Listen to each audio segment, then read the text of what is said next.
श्रावण म्हणजे व्रत वैकल्यांचा पवित्र महिना. यामुळे हिंदू धर्मात श्रावणाला विशेष महत्त्व आहे.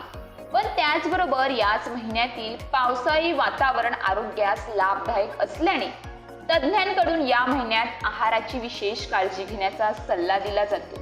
यामुळे सरसकट सगळ्या भाज्या या महिन्यात खाण्यास वर्ज्य आहेत, कारण खराब वातावरणामुळे शरीरात वात दोष निर्माण होतो, त्यामुळे पचनक्रिया बिघडते. यामुळे श्रावणात नक्की कोणत्या भाज्या खायच्या असा प्रश्न पडतो. पण याच दिवसात जंगलात रानभाज्या बहरतात, ज्या ऋतूवर आधारित म्हणजे सीझनला असतात. कोणतेही खत किंवा कीटकनाशक न वापरता पूर्णपणे नैसर्गिक पद्धतीने उगवलेल्या या रानभाज्या म्हणजे पावसाळ्यातील पर्वणीच असते. या भाज्या पौष्टिक आणि औषधी सुद्धा असतात. यामुळे श्रावणात या भाज्यांचा आहार आवश्यक करावा. कोणत्या आहेत या रानभाज्या त्या बघूया. तर कंटोळी. कंटोळी एक फळभाजी असून ती पावसाळ्यात साधारण 15 दिवस उगवते. ही भाजी दिसायला कारल्यासारखी दिसते. कारल्याची भाजी करतात तशीच या फळाची भाजी केली जाते. कंटोळीची वेल कोकण, मराठवाडा, विदर्भ, पश्चिम घाट व पश्चिम महाराष्ट्र परिसरात आढळतात. कंटोळीला जून ते ऑगस्ट महिन्यात फुले व त्यानंतर फळे तयार होतात. कंटोळी हे डोकेदुखीवरील उत्तम औषध आहे. तसेच मधुमेहाच्या रुग्णांनी या भाजीचे नियमित सेवन केल्यास रक्तातील साखर कमी होते.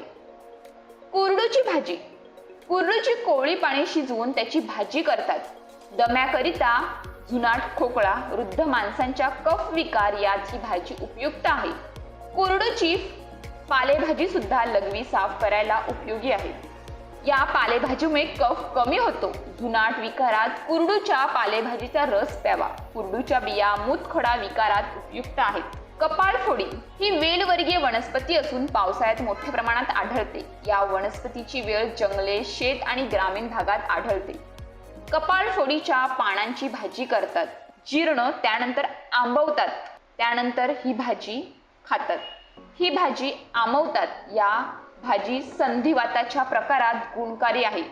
पोट गच्च होणे, मलविरोध सारख्या विकारात कपाळफोडीची भाजीने आराम मिळतो.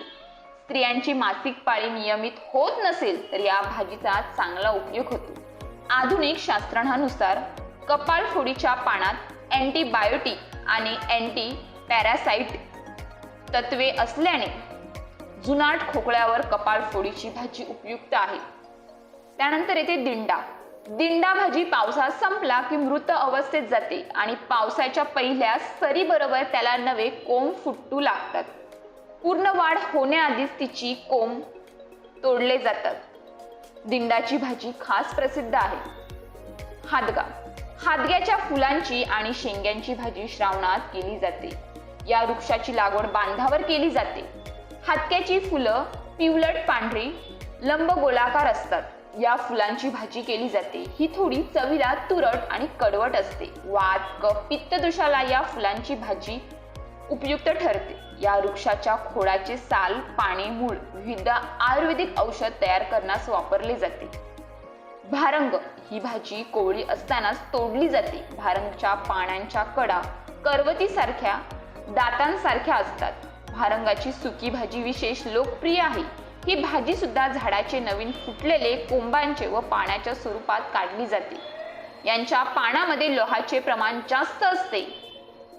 गणपतीच्या सुमारास ह्या झाडास निळसर जांभळ्या रंगाचे फुलांचे तुरे येतात. ही भाजी उगवल्यानंतर कोवळी असतानाच तोडली जाते. त्यानंतर येतो टाकळा. टाकळा ही वनस्पती पावसाळ्यात उगवते आणि ऑक्टोबर ते डिसेंबर या कालावधीत तिला फुले येतात. मेथीच्या भाजीप्रमाणे दिसणारी कोवळी रोपे भाजीसाठी आणली जातात. टाकळ्याच्या कोवळ्या पानांची भाजी करतात. टाकळ्याच्या पानांची भाजी सर्व प्रकारच्या त्वचा रोगात औषध म्हणून वापरतात, तर त्याच्या बिया वाटून त्वचेवर लेप लावतात. टाकळ्याची भाजी गुणाने उष्ण असल्याने शरीरातील वात व कफ दोष कमी होण्यास मदत होते. कुलूची भाजी. पावसाळ्यात अगदी पहिल्या सरीनंतर कुलूची भाजी रानात सर्वत्र दिसू लागते. अगदी काही दिवसातच ही भाजी तयार होत असल्याने बाजारात सर्वात आधी याच भाजीचं आगमन होतं.